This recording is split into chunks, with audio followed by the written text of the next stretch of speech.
Bonsoir à toutes et à tous. Moi, j'aimerais aussi intervenir sur le sujet de la restauration collective, qui est un sujet qui m'intéresse beaucoup puisque j'ai plusieurs fois pris la parole à ce sujet.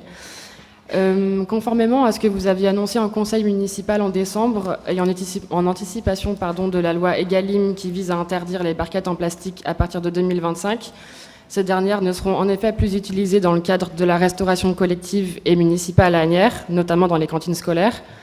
Mais par contre, j'ai été surprise quand j'ai vu que ces barquettes seraient en fait remplacées par des barquettes en cellulose qui contiennent aussi des dérivés du pétrole et qui donc ne changeront absolument rien vis-à-vis des perturbateurs endocriniens dont j'avais déjà alerté sur les conséquences en termes de santé publique dans une séance du conseil municipal en fin d'année dernière. Pour celles et ceux qui n'étaient pas là, il a été prouvé scientifiquement que les perturbateurs endocriniens pouvaient entraîner de graves dérèglements hormonaux, voire de la stérilité, des troubles du comportement, du diabète de type 2, etc.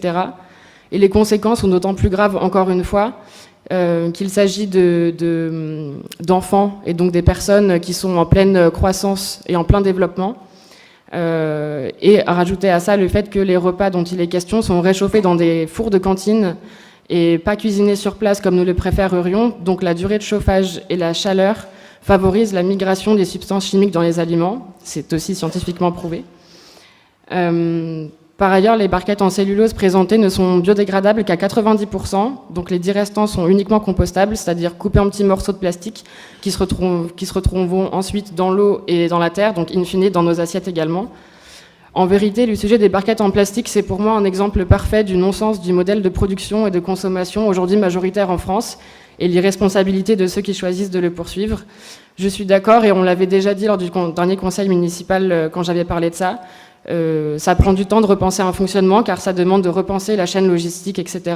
Mais de la même manière qu'il est insupportable de constater la logique de rentabilité dans l'hôpital public aujourd'hui, je pense que c'est un devoir de protéger nos enfants et vos enfants. Et on n'a pas le droit de la sacrifier au motif que cela serait trop compliqué ou trop cher. Et donc je rappelle que ce contrat sera effectif pendant au moins 5 ans. Et donc pendant au moins 5 ans, les écoliers d'Asnières continueront à manger des plats réchauffés dans des barquettes en cellulose. Et puisque nous souhaitons toujours proposer quelque chose après avoir dit que nous n'étions pas d'accord, comme lors du dernier conseil municipal où j'avais évoqué ce sujet, il existe des matériaux aussi pratiques que non nocifs pour la santé et économiques, comme l'inox, qui est le matériau utilisé dans la plupart des villes qui ont interdit les barquettes en plastique, et des villes de taille semblable à Asnières, comme à Fontenay-sous-Bois ou à Poitiers.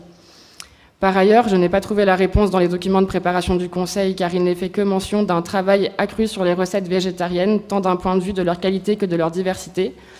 Et du coup, comme vous vous étiez engagé à le faire en mars 2021 dans une lettre à destination des parents d'élèves et en conseil municipal ici même le 16 novembre, est-ce que vous confirmez qu'un repas végétarien sera proposé quotidiennement dans les cantines scolaires ?